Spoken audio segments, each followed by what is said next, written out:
ただ話したことで少しでも参考になって実践していただければ、幸いでございます。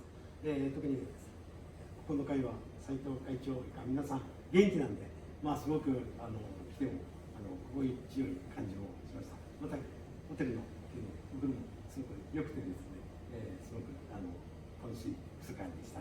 また引き続き皆さんとどっかでお目にかかれればと思います。よろしくお願いします。ありがとうございました。